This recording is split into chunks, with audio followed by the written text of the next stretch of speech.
یہاں ایک بات جو آگے آئی ہے وہ بھی سن لیں، إِلَّا عَجُوزًا فِي الْغَابِرِينَ، مگر ایک بڑھیا عمر رسیدہ عورت پیچھے رہ گئی، ثم دمرنا الآخرین، پھر ہم نے دوسروں کو ہلاک کر دیا۔ سنیں تفسیروں میں جو بیان ہے کہ وہ بڑھیا کون تھی، وہ عورت کون تھی جو بوڑھی ہو گئی تھی، اس کا نام بھی مفسرین نے بعضوں نے والہا لکھا ہے، واللہ عالم۔ وہ حضرت لوط علیہ السلام کی بیوی تھی۔ مفسرین نے جو لکھا وہ ایمان نہیں لائی، اس نے مانا نہیں، اس کو وہ بھی پیچھے رہ گئی، باقی لوط علیہ السلام اور ان کے دوسرے گھر والے اللہ نے بچا لیے۔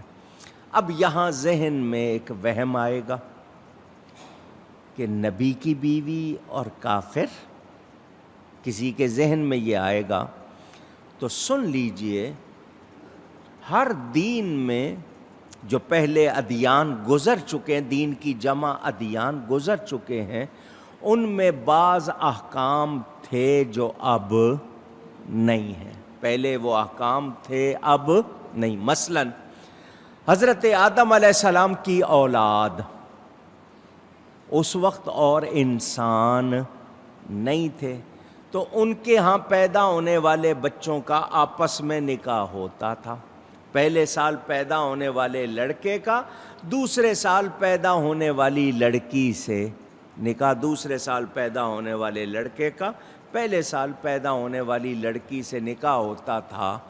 کیوں کہ اس وقت اور انسان نہیں تھے۔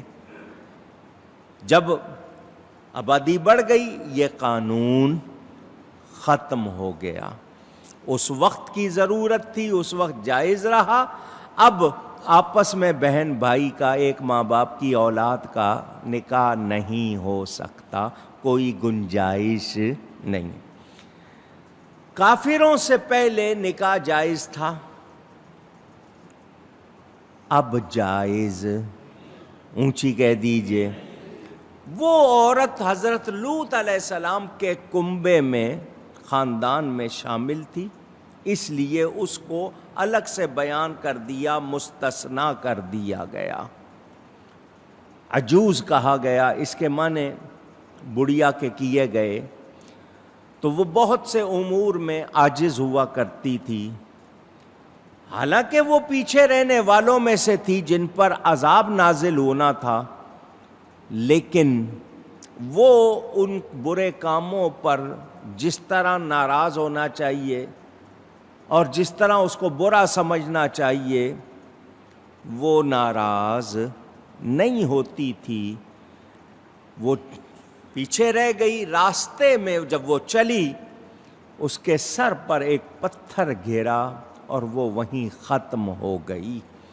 میں نے آپ کو صرف اتنا بتا دیا، یہ شریعت کے احکام ہیں، یہ اللہ تعالیٰ کے بھید ہیں، ہم ان میں اپنی عقل دوڑا کر کوئی نتیجہ نکال سکتے نہیں۔ اب آپ نے یہ بات سنی ہے، اب آپ کو دوسرا رخ دکھا دوں۔ ادھر نبی ہے، گھر میں عورت ہے، وہ ایمان والی نہیں۔ ادھر فرعون ہے، خدائی کا دعویٰ کرنے والا، گھر میں جو عورت ہے وہ جنت کی عورتوں کی سردار ہے۔ کہنے والے نے کہا اہلیہ لوط نبی ہو کافرہ اور زوجائے فرعون ہو بے طاہرہ۔ یہ اللہ کے کام وہ جانتا ہے، اس کی کیا مشیت کہ لوط علیہ السلام نبی ہیں مگر عورت ایمان والی نہیں ہے۔ ادھر فرعون ہے جو خدائی کے دعوے کر رہا ہے، اللہ کا دشمن، اور اس کی بیوی پاک ہے۔ کیوں پاک ہے؟ اشارہ کر رہا ہوں یہ فرعون اس لائق نہیں تھا کہ اس کے اولاد ہوتی. سمجھ گئے بات کو؟ نامرد تھا. تو حضرت آسیہ دنیا سے کنواری گئی ہیں، جنت میں ہمارے نبی پاک کی بیوی بن کر رہیں گی. حضرت مریم بھی اور حضرت آسیہ، ان دونوں کے حوالے سے. تو یہ اللہ تعالیٰ کے کام ہیں، کوئی اپنے آپ کو شک میں ڈال کر پریشان نہ کرے. روایت کیا جاتا ہے کہ لوط علیہ السلام کی یہی بیوی جب اس نے عذاب کا دھماکہ سنا اور پیچھے مڑ کر دیکھا تو یہ بھی ہے کہ یہ خود بھی پتھر کی ہو گئی، پتھر کی شکل کی ہو گئی. اب وہ پتھر بھی کہیں اگر موجود ہوگا وہ بالفرض اس پر بھی وہ کیفیت گزرتی ہے جو عورتوں پہ ہر مہینے میں گزرتی ہے. واللہ اعلم. اللہ فرماتا ہے ثم دمرنا الآخرین، پھر ہم نے دوسروں کو ہلاک کر دیا. جو لوگ پیچھے رہ گئے تھے کیونکہ حضرت لوط علیہ السلام بستی سے نکل گئے. اب یہاں ایک بڑی پیاری بات سن لیں اور اس کو یاد کر لیں. جب تک اللہ والے موجود رہتے ہیں عذاب نہیں آتا. اللہ والے موجود رہتے ہیں عذاب نہیں آتا. حضرت لوط علیہ السلام کو پہلے اللہ نے بستی سے نکالا پھر عذاب کیا. کیا پتہ چلا کہ پاک لوگوں کا رہنا بڑا فائدہ پہنچاتا ہے. بڑا اونچی کہیے گا، فائدہ پہنچاتا ہے. ہم آج دلچسپی نہ لیں بھلے سے بزرگوں کی صحبت کا. پہلے ایک زمانہ تھا لوگ گھر ڈھونڈ کے بناتے تھے، اچھے پڑوسی ہونے چاہیے. اب کہتے ہیں جی اچھا پلاٹ ہونا چاہیے، خاص اس کا کوئی لوکیشن جو ہے نا وہ کہ اس ڈیزائن کا ہو، اس رخ کا ہو، ویسٹ اوپن ہو، یوں ہو وہاں ہو. پہلے لوگ اچھے پڑوسی ڈھونڈا کرتے تھے. تو ہمیں یاد رکھنا ہے کہ بروں سے بیزاری یہ سنت انبیاء ہے. بروں سے بیزار ہونا یہ نبیوں کی سنت ہے. بروں کی صحبت میں رہنا، نہ وہاں گھر بنانا چاہیے، نہ ان میں بیٹھنا چاہیے، نہ ہی ان کے ساتھ خلط ملط کا مطلب مکس ہونا چاہیے، ورنہ ہم بھی اسی طرح پہچانے جائیں گے. کیونکہ آدمی اپنے مصاحبوں جن کے ساتھ بیٹھتا اٹھتا ہے ان سے پہچانا جاتا ہے کہ اس کے مزاج کیسے ہیں، کہ ان کے ساتھ اٹھتا بیٹھتا ہے. تو ہمیں پتہ چل گیا کہ نبی موجود ہوں تو عذاب. اب سوچو ہم پر کتنی مہربانی ہے. اللہ تعالیٰ فرماتا ہے وَمَا كَانَ اللَّهُ لِيُعَذِّبَهُمْ وَأَنْتَ فِيهِمْ. اے محبوب اللہ ان لوگوں پر عذاب کیوں نہیں کرتا؟ اس لیے کہ آپ ان میں موجود ہیں. ہم آج بچے ہوئے ہیں عذاب سے تو یہ برکت ہے سبز گنبد میں مکیں آقا صلی اللہ علیہ وسلم کی کہ ہم پر پہلوں جیسا عذاب نہیں. میرے دوستوں اور بزرگوں، گناہ پر راضی ہونا بھی گناہ ہے. یہ میرا جملہ آپ لوگ دوہرا لیں، گناہ پر راضی ہونا بھی گناہ. اگر کوئی آپ کے جاننے والوں میں، گھر والوں میں، قریب والوں میں گناہ کر رہا ہے اور آپ راضی ہیں تو یہ بھی بڑے ہوں تو ان کی خدمت میں بھی عرض کریں گے، ماں باپ ہوں، بڑے ہوں رشتے ناتے میں، عمر میں، چھوٹے ہوں تب بھی ہم نے سچ بات پہنچانی ہے. انداز بھی ایسا رکھنا ہے کہ اثر کرے. اور جہاں ضرورت ہے مرم لگانے کی وہاں مرم لگے گی، جہاں نشتر لگانا ہے وہاں نشتر لگے گا. اگر زہر زیادہ ہو جائے تو پھر مرم نہیں لگاتے، پھر چیرا لگتا ہے. تو یہاں سختی بھی کرنی پڑتی ہے. کس پہ سختی کر سکتے ہیں؟ تو گناہ سے دوسروں کو بچانا بھی ہے. صرف خود ہی نہیں بچنا، دوسروں کو بچانا. توجہ دینی ہے میرے دوستوں اور بزرگوں. اللہ تعالی اپنے نبیوں کو گناہوں سے بھی بچاتا ہے اور گناہ کے شر سے بھی بچاتا ہے. تو جو نبی کے ماننے والے غلام بن جائیں اللہ تعالیٰ ان پر بھی مہربانی فرماتا ہے. حضرت سیدنا غوث اعظم رضی اللہ تعالیٰ عنہ کے پاس ایک شخص آیا مرید ہونے. حضرت جی بیعت ہونا، اچھا بیعت کر لیا. بیعت ہونے کے معنی بک جانا، اللہ کی رضا کے لیے اپنی رضا بیچ دینا، اللہ کی رضا اختیار کر لینا. مرید کا ارادے سے، اب وہی ارادہ ہے جو پیر کا ارادہ، اور وہ کیا ہے؟ قرآن و سنت کی پابندی. مرید ہو گیا، گھر گیا، جا کے سویا تو اس کو نیند میں نہانے کی حاجت ہو گئی.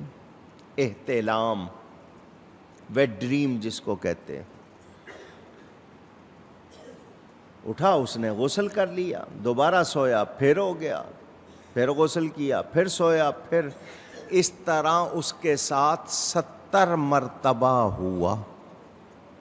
کتنی مرتبہ؟ مسلسل. ایک دن، 2 دن، 3 دن، یہی جب لیٹتا ہے سوتا ہے یہی ہو جاتا ہے. کیا ہو گیا مجھے؟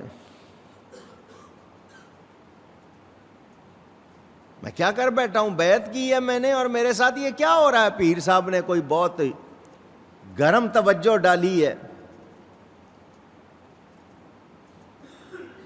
قاضی صاحب آگے بیٹھ سکتے ہیں؟ آ جائیں، آگے تشریف لائیں. یہ ہمارے مہمان ہیں، مدینہ منورہ سے آئے ہیں ماشاء اللہ. ان کو 50 برس ہو گئے مدینہ میں رہتے ہیں ماشاء اللہ. مہربانی، بہت شکریہ. پیر صاحب نے کوئی بہت ہی گرم توجہ ڈالی ہے، کیا حال ہو گیا میرا؟ اور آپ کو پتہ ہے جس کے ساتھ ایسا ہوتا ہے پھر اس آنکھوں میں اندھیرا، کمزوری کتنی ہو جاتی ہے. حضرت کے پاس گیا، حضرت جی آپ کا مرید ہوا تھا، یہ حال ہو گیا میرا. فرمایا شکر کر. کیا کر؟ اس نے کہا جی میرا حال برا ہو گیا، 70 مرتبہ یہ بات ہو گئی اور آپ کہہ رہے ہیں شکر کر. فرمایا ہاں شکر کر. اس نے کہا جی بات سمجھائیں، شکر کروں، میری تو ٹانگیں کانپنے لگ گئی ہیں، کچھ نظر نہیں آ رہا صحیح اور آپ کہتے ہیں شکر کر. فرمایا ہاں. فرمایا جب تو مرید ہونے آیا تھا تیرے ماتھے پہ بھی تھا اور لوح محفوظ میں بھی تھا کہ تو 70 مرتبہ زنا کرے گا، برائی کرے گا. تو نے کہا مرید ہونا ہے. میں نے کہا یا اللہ مرید ہونے آیا، کیا میرا مرید ہو کے بھی یہ کرے گا؟ تو میں نے دعا کی، اللہ تعالی نے میری دعا سے وہ کام جو تو نے جاگتے ہوئے کرنا تھا اور گناہ ہونا تھا اس کو خواب سے بدل دیا ہے. بول 70 مرتبہ جن سے ہوا وہ سب الگ الگ تھے نا؟ میں نے کہا ہاں جی. ان کا تو نے ان سب سے برائی کرنی تھی، اللہ نے اس کو بدل دیا، تو شکر کر کے اللہ نے تجھے کتنے بڑے گناہ سے بچا لیا. بیعت کا فائدہ ہوا یا نہیں ہوا؟ تو اللہ والوں کی صحبت میں فائدہ ہوتا ہے. کہتے ہیں نا پنکھا جھلتے ہیں، اب تو یہ آپ کے آ گئے پنکھے بجلی والے، پہلے کپڑے کے یا وہ کھجور کی چھال کے دوسری چیزوں کے بناتے تھے. تو وہ کوئی اگر اللہ والے پہ جھلتا تھا تو جو ساتھ بیٹھا تھا اس کو بھی ہوا ملتی تھی یا نہیں ملتی تھی؟ اونچی ملتی تھی. تو اللہ والوں کی صحبت میں آ جائیں گے تو ہمیں بھی جنت کی ہوا مل جائے گی، کرم ہو جائے گا. تو اچھوں کی صحبت میں رہنا چاہیے. حضرت لوط علیہ السلام بستی سے نکلے، جب نکلے تو جو پیچھے رہ گئے ان سب پر عذاب آیا. اللہ فرماتا ہے ہم نے سب کو ہلاک کر دیا. وَأَمْطَرْنَا عَلَيْهِمْ مَطَرًا فَسَاءَ مَطَرُ الْمُنذَرِينَ. اور ہم نے ان پر ایک برسایا، بارش برسائی تو کیا ہی برابر برساؤ تھا، برا برساؤ تھا. وہ لوگ اس برساؤ میں، اس بارش میں سب کے سب آ گئے، سب کو اس پہنچی، یعنی یہ نہیں کہ ایک کو پہنچی دوسرے کو نہیں پہنچی، سارے اس میں آ گئے۔ وہم و گمان میں بھی نہیں تھا، ایسی بارش برسی، اور وہ اتنی بری تھی، اتنی بری تھی، اس میں آواز، آپ ہوتا ہے نا کبھی ساتھ میں اولے گرتے ہیں اور کوئی بہت ڈراؤنی آوازیں، گرج چمک کی، تو وہ ایسی ان پر بارش برسی کہ وہ سارے کے سارے اس میں ہلاک کر دیے گئے۔ اب یہاں پتہ کیا چلا؟ پہلی قوم میں ایک گناہ کرتی تھیں، گناہ سے باز نہیں آتی تھی، نبی کا کہنا نہیں مانتی تھیں، تو ان پر کیا آتا تھا؟ ذرا اونچی کہیے گا، عذاب آتا تھا ایک گناہ پر۔ ایک قوم ناپتول میں کمی کر رہی ہے، ایک قوم جو ہے وہ راستے میں بیٹھ رہی ہے، لوگوں کو تنگ کر رہی ہے، جس طرح ہم میں وہ ساری برائیاں ہیں، پھر بھی عذاب نہیں آتا۔ تو کیا مطلب؟ یہ کوئی ہمارا کمال ہے؟ یہ جو ڈھیل ملی ہوئی ہے، ہم نہیں عذاب دیے جاتے اس طرح؟ تو یہ سب صدقہ ہے رحمت للعالمین صلی اللہ علیہ وسلم کا۔ میرے آقا نے دعا کی تھی، یا اللہ پہلی امتوں پر جیسا عذاب آیا میری امت پر نہ۔ اس کے باوجود پھر ہم نبی کا قدر نہ کریں، بلکہ لوگ ان کے میلاد منانے پہ اعتراض کریں، ان پہ درود و سلام پہ اعتراض کریں، تو کیا یہ مسلمانی ہے؟ اونچی کہیے میرے دوستوں اور بزرگوں، اللہ تعالیٰ نے نبی بھیجا، ہدایت دی، نبی نے سمجھایا، اللہ کے عذاب سے ڈرایا، مگر بہت تھوڑے لوگ مانے اور باقی سب کے سب اڑے رہے اپنی غلطی پر اور تباہ ہو گئے۔ یہاں ایک نبی کا اور ذکر پورا ہو گیا، حضرت ابراہیم کا بیان سنا، حضرت نوح کا سنا، حضرت ہود کا سنا، حضرت صالح علیہ السلام کا سنا، اب حضرت لوط علیہ السلام کا سنا، آگے بیان شروع ہو رہا ہے حضرت شعیب علیہ السلام کا۔ لیکن ہر نبی کے پیغام میں میرے آپ کے لیے جو بات سمجھنے کی ہے کہ وہ قومیں نبی کا کہنا نہ مان کر صرف ایک برائی کی وجہ سے عذاب دی گئیں، آج مسلمان کہلانے والے ان گناہوں کو گناہ بھی نہ سمجھے، برائی کو برائی بھی نہ سمجھے، تو پھر بتائیے ان کے لیے رعایت ہونی چاہیے یا زیادہ سخت عذاب ہونا چاہیے؟ سن کر جان بوجھ کر کر رہے ہیں تو پھر کوئی خیر نہیں، لیکن اس کے باوجود عذاب نہیں دیے جاتے، تو یہ مہربانی ہے۔